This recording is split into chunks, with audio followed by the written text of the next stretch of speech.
Pakistan squad first. And of course for them, the one big, I'll use a Hindi word here, uplabdhi.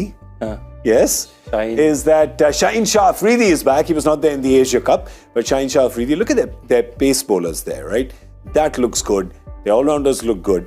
I think if the only thing they need to worry about a little bit, and we've spoken about this kind of a lot, is that the over-reliance on Babar Azam and Mohammad Rizwan.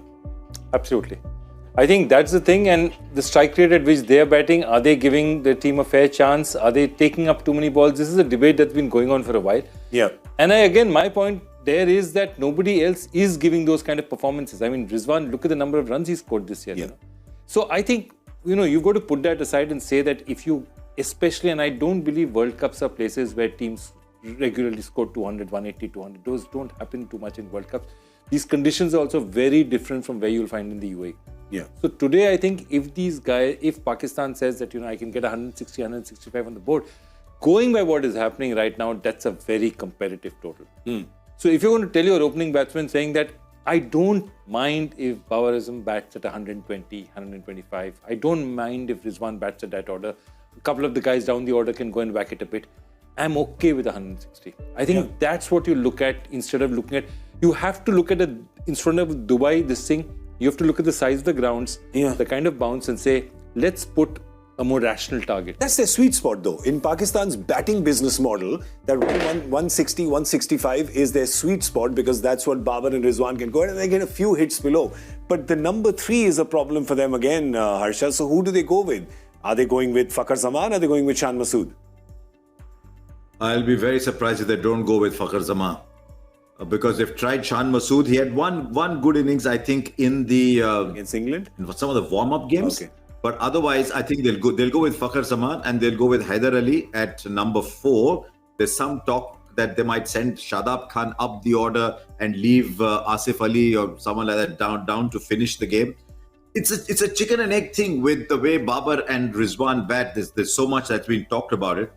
One of the thoughts put forward is that their middle order cannot take the pressure. Yeah. So Babar and Rizwan bat deep till the pressure's gone and then the middle order can come and play freely. The flip side to that is, but you haven't given the middle order enough time to bat. So how do you know whether or not they can handle pressure? Fair point. Because these two just bat and bat and bat. Yeah. But you're absolutely right about the 155, 160 template. Because if you've got 3 genuine fast bowlers, I won't even be surprised tomorrow if you suddenly see Mohammad Wasim play as well. And they say, okay, we're not getting much out of Iftikhar and Asif. We'll play only one of those. We've got both Nawaz and Shadab can bat. Shadab can bat at 6 very happily. Yeah. Shadab 6, Nawaz 7. Mohammad Wasim can swing his bat. They'll play 4 fast bowlers. They could. Wasim and Naseem, chalo rhyming bhi ho gayi. Yeah. Naseem Shah, Mohammad Wasim, Shaheen Shah Afridi and Aris Rauf. Yeah. Play the 2 spinners and play five batsmen. Yeah. 5 batsmen. And Shadab and Nawaz can do it. We're not talking about guys who are just swinging the bat. They can bat. They can properly bat, both of them. Yeah. So that looks... Maybe Fakhar at 3. Yeah. The only news that's coming in is that Fakhar may not be completely fit for tomorrow's game. That's the only concern for them. But I guess that's then it's a straight swap. Straight swap with Shan Masood. So that looks like the 11 that they may play tomorrow. Let's have a look at the team. There's a few questions, right? So there's a few questions. One question is Mohammad Shami playing tomorrow or not? Gut call. I think Mohammad Shami is playing tomorrow. Mohammad Shami. Harsha, you? That's the only spot I think that's up for debate. Does Shami play? Does Harshal play? Harshal has not exactly been the greatest of form since he came back. There might be a very strong case for playing Mohammad Shami.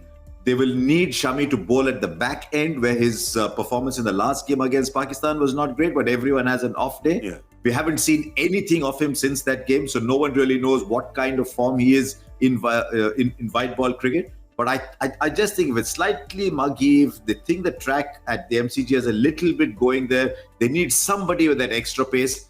I won't be surprised if they go in with Shami, with Arshdeep and with Bhuvi. Okay. So that would be the bowling. And then there is always that eternal question, Rishabh Pant versus Dinesh Karthik.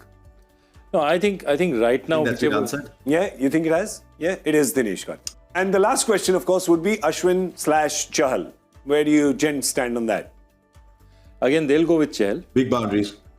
Big boundary. You're going with Chahal, Joy? I want Ashwin because I feel genuinely if there's any ground you play him at, it's at the MCG. Yeah. SCG, maybe you play both. But MCG, you definitely play Ashwin.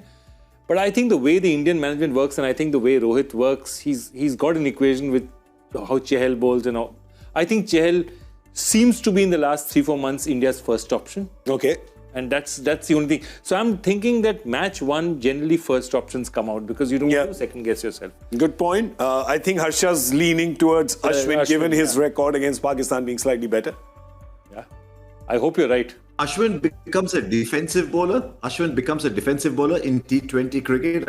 I think he believes that is the way to go in T20 cricket to cut the runs. Chahal is the more attacking bowler. Ashwin gives you a little batting option at number 8 because otherwise if you're playing Shami is batting at number 8 or Bhuvi is batting at number 8. They look at all that. So my gut feel is that given they've got Hardik, Hardik has no bearing on who the spinner is.